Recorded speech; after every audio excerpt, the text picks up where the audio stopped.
Hi, നമ്മളിപ്പോൾ ഇലവീഴ പൂഞ്ചിറ എത്തിക്കൊണ്ടിരിക്കുകയാണ്. ഇനി കുറച്ച് ദൂരം കൂടി ഉള്ളൂ. പക്ഷേ ഈ സ്ഥലങ്ങളൊക്കെ നോക്കി പോകുന്ന സ്ഥലങ്ങളാണ് ഗംഭീര സ്ഥലം കേട്ടോ. എന്താ പറയുക, വളവും തിരിവുള്ള റോഡ്, റബ്ബർ തോട്ടം.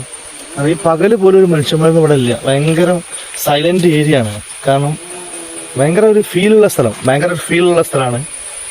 മനോഹരമായിട്ട സ്ഥലമാണൊക്കെ.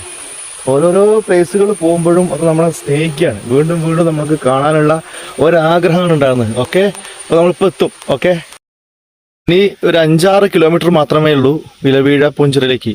അപ്പോൾ ഭയങ്കരമായൊരു കയറ്റം കയറ്റി നമ്മളിപ്പോൾ ഇവിടെ എത്തി. ഏകദേശം ഇതിന് മുകൾ ഭാഗത്തോട്ട് നോക്കുമ്പോൾ കാണാം മനോഹരമായിട്ടുള്ള സ്ഥലമാണ്. അത് മാത്രമല്ല ഡേഞ്ചർ ഏരിയ ആണിത്. കണ്ടോ, 11 kV ലൈൻ്റെ ഒക്കെ വർക്ക് എടുക്കുന്നുണ്ട്. പക്ഷേ വർക്ക് എടുക്കാൻ സമ്മതിക്കണ്ടോ, ഇതെങ്ങനെ എടുക്കുന്നവർ? അങ്ങനത്തെ ഒരു സ്ഥലമാണിത്. കണ്ടോ, സൂപ്പർ സ്ഥലമാണ്. മനോഹരമായ സ്ഥലങ്ങളാണൊക്കെ. ബ്യൂട്ടിഫുൾ എന്ന് പറഞ്ഞാൽ ബ്യൂട്ടിഫുൾ. അപ്പോൾ ഇലവീഴ പൂഞ്ചിറ എന്നുള്ള പേര് നമ്മൾ ഫസ്റ്റ് കേൾക്കുന്ന ഒരു സിനിമ പേരായിട്ടാണ് അല്ലേ. അപ്പോൾ ആ സ്ഥലത്തേക്കാണ് ഞാൻ പോണത്. അപ്പോൾ നമുക്ക് കാണാം. Okay, wait and see. Ilaveezha Poonchira എന്ന സിനിമ എല്ലാവരും കണ്ടിരിക്കും. അതിൻ്റെ ഭാഗമായിട്ടൊരു സ്ഥലം, ഇവിടുത്തെ കഥയാണെന്നാണ് പറഞ്ഞത്.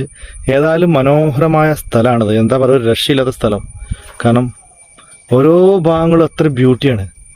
പക്ഷെ ഇവിടുത്തെ റോഡൊക്കെ സൂപ്പറാട്ടോ. മലയുടെ മുകൾക്കാണെങ്കിലും ഈ റോഡുകളും കാര്യങ്ങളൊക്കെ അടിപൊളി റോഡാണ്, അടിപൊളി വൈബാണ്. മനസ്സിലായോ? എന്താണ് ബ്യൂട്ടി അറിയുമ്പോൾ. അപ്പോൾ ഇതൊക്കെ ഫുൾ പാറയാണ്. പാറ, വെള്ളച്ചാട്ടം ഒക്കെ ഉണ്ട്. ഇനി ഞാനൊരു വേറെ വിഷയം കാണിച്ചതാ. ഈ ദൂരത്തുനിന്ന് നമുക്ക് ഒരു പള്ളി കാണാം. കണ്ടോ? അയ്യോ, പള്ളി എത്ര കിലോമീറ്റർ അകലെ അറിയി ആ പള്ളി. ഒരുപാട് മലയുടെ മുകളിലാണ് ആ പള്ളി. മനസ്സിലായോ? അപ്പോൾ അടിപൊളി സ്ഥലമാണ്. ഞാൻ ഈ ഇലവീഴ പൂഞ്ചിറയ്ക്ക് ഇങ്ങനെ പോയിക്കൊണ്ടിരിക്കുമ്പോൾ തന്നെ ആ വഴിയിലും ആ പ്രദേശങ്ങളിലുള്ള മനോഹരമായ കാഴ്ചകൾ എന്നെ ഭയങ്കര ആകർഷിച്ച്. എന്തൊരു സുന്ദരമായ സ്ഥലം അറിയാം. വലിയ വലിയ പാറക്കെട്ടുകളും നല്ല പച്ചപ്പുള്ള സ്ഥലങ്ങളും ചോലകളും അരുവികളും ഒക്കെ ഉള്ളത്. പ്രകൃതിയുടെ ഒരു ഏറ്റവും ബ്യൂട്ടിഫുൾ ആയുള്ള സംഭവമാണ് ഈ കോട്ടയം ഇടുക്കി ഭാഗങ്ങളിൽ.